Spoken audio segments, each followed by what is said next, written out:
নির্ধারিত সময় পার হলেও সুনামগঞ্জের হাওরে শেষ হয়নি ফসল রক্ষা বাঁধ নির্মাণ কাজ।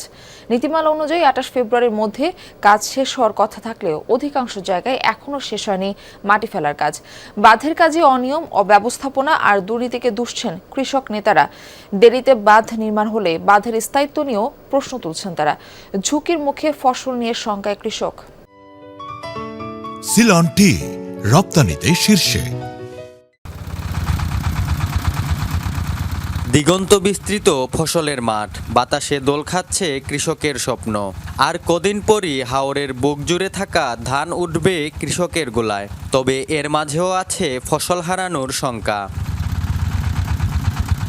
আগাম বন্যা ও পাহাড়ি ঢল থেকে সুনামগঞ্জের বোরো ফসল রক্ষায় প্রতি বছর অস্থায়ী বাঁধ নির্মাণ প্রকল্প নেওয়া হয়। তাতে বরাদ্দ দেয়া হয় শত শত কোটি টাকা।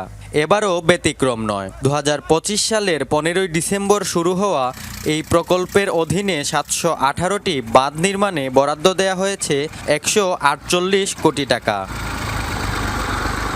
বিল ফাইলে কাজের গতি আমরা নির্বাচনের আগেই কাজ শেষ করে ফেলাইলাম।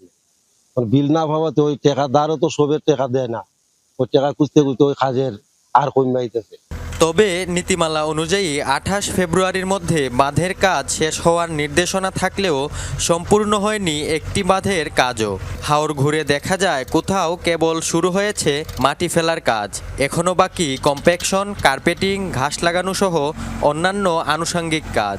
তারা এখানে একটা গাফলতি করার ফলে আজকের এই যে বাঁধের যে অবস্থাটা দেখা যায়, এটা কিন্তু তাদের গাফলাতির ফলে। অনেক কাজ তো বাকি রয়ে গেছে, দুগুলা লাগানি, তরমুজ দেওয়া আর ফিনিশিং করা। পরে লাগাইব খরানো ফাগলুমে খরানো একটা দুবার টিকতো না মারিয়ে দেবো, হারা তো সমস্যা না, হারা বিল উড়াই পাবো দেবো। বাঁধের কাজ বিলম্ব হওয়ার জন্য অনিয়ম, অব্যবস্থাপনা আর দুর্নীতিকে দুষছেন কৃষক নেতারা। সুনামগঞ্জে হাওর রক্ষা বাঁধে শুরু থেকেই অব্যবস্থাপনা, অনিয়ম এবং দুর্নীতি প্রতীয়মান ছিল, অদ্যাবধি পর্যন্ত সেটা আছে। এই দুর্নীতি দুর্বৃত্তায়নের কারণেই কিন্তু হাওরে এই বাঁধগুলা একদম দুর্বল হয়েছে। নির্বাচনের কারণে নির্মাণ কাজে বিলম্ব হয়েছে দাবি পানি উন্নয়ন বোর্ড কর্মকর্তার। জানান এরই মধ্যে ৭৭% কাজ শেষ হয়েছে। বাকি কাজ শেষ করতে আরও ১৫ দিন সময়ের আবেদন করা হয়েছে বলে জানান সংশ্লিষ্ট এই কর্মকর্তা। যেহেতু আমাদের নির্বাচনের কারণে আমরা কিছু কাজ পিছিয়ে গেছিলাম, তো ইতিমধ্যে আমরা জেলা কমিটির সিদ্ধান্ত নিয়েছি এই কাজের মেয়াদ বৃদ্ধির জন্য।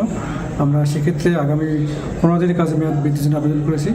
আমরা আশা করতেছি যে ১৫ দিনের ভিতরে এই বর্ধিত সময়ের ভিতরে আমরা হয়তো কাজটা শেষ করতে পারবো। জেলায় এবছর ২,২৩,৫০৫ হেক্টর জমিতে বোরো আবাদ হয়েছে।